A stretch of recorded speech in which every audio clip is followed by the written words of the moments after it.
My grandmother.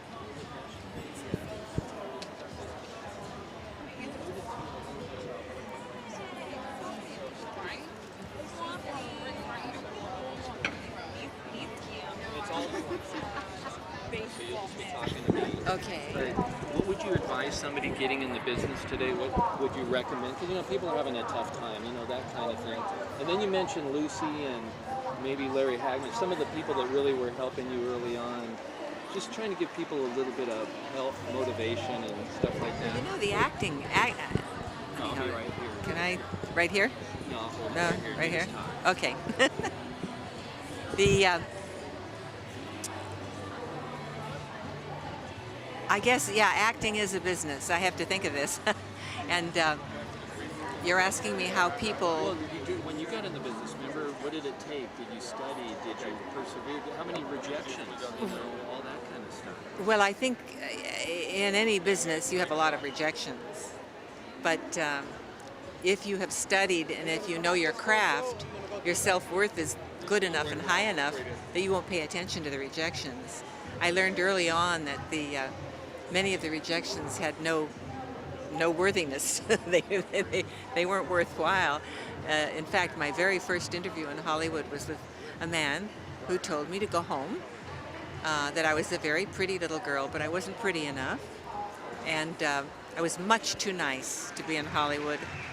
Go home and marry the boy at home. And then showed me a picture of his daughter and said, "This is what they want, big hms." And I blinked and I thought, oh my. I went home. I didn't go home. I went to my aunt and uncle's home where I was staying down here in Los Angeles.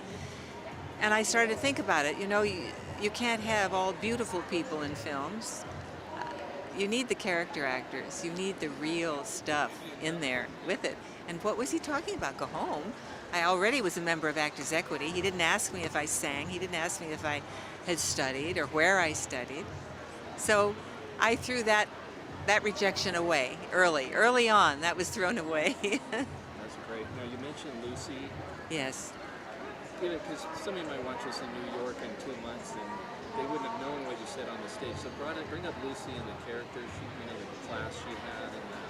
Oh, Lucille Ball was a wonderful, wonderful woman, especially to me. That was my third job in Hollywood. And she went so far as to take my costume and make it prettier so I would look better on the show. She really, I don't even know how to explain. Actresses don't do that, or working people don't do that. They're too busy.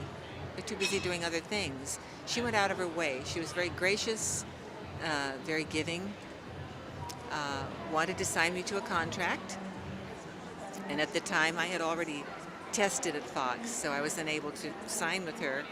But I'll never forget her. How about Larry Hagman?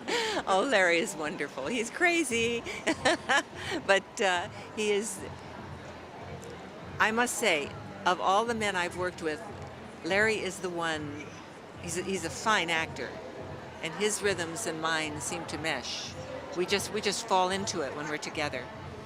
I love working with him. He's a dear, sweet man. He's crazy, but he's a dear, sweet man. You did great. If you could just look at the camera and say, "This is Barbara Eden, and you're watching Success 180." This is Barbara Eden, and you are watching Success 180. That's great. Okay. That was great. Let me just real quick. Good. Thank you. You're great. You're welcome. Wonderful. Thank you. Uh-huh.